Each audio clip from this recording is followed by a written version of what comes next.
Il y a 3 villes en Australie où tes 88 jours te construisent un CV pour les mines. Et la troisième, personne ne la connaît encore. Aujourd'hui, c'est le jour 20 sur 365 de Road to PR. Et si t'es en Working Holiday Visa et que t'as encore rien décidé pour tes 88 jours, je t'invite à t'abonner et surtout, écoute la vidéo jusqu'à la fin.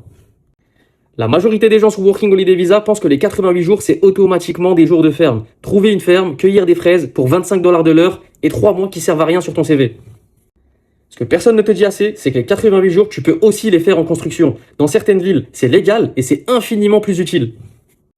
La première ville que je peux te conseiller, c'est Toowoomba, dans le Queensland. Et j'ai les informations stratégiques sous les yeux. Un nouvel hôpital d'1,3 milliard de dollars en construction actuellement. La livraison est estimée à 2027-2028. T'es en plein dedans si tu pars maintenant.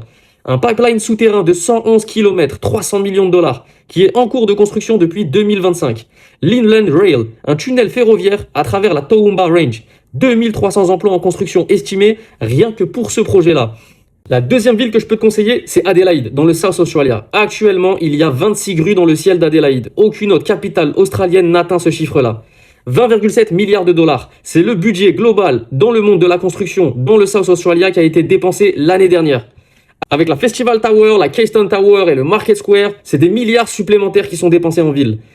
La troisième ville, les gars, va falloir un max d'interaction dans la vidéo. Pourquoi? Parce que dans cette ville, tu peux aussi faire du Uber Eats. Et pour les contacts que j'ai là-bas, actuellement, tu peux tourner à 500, voire 600 $ brut la journée. Et c'est pas des blagues. Actuellement, dans cette ville, il y a un très gros projet d'énergie à 5 milliards de dollars. Une création de 800 emplois dans la ville directement. Il y a une énorme demande aussi au niveau militaire, ce qui crée une très forte demande en logement et en infrastructure. Si tu veux tous mes conseils, toutes mes astuces sur les 88 jours en Australie, rejoins le lien qui est dans ma bio, c'est Mining Elite. Dedans, il y a un classroom intitulé Ground Zero où tu as toutes les informations gratuitement. Et je sais que tu aimes la gratuité, alors fonce, c'est gratuit.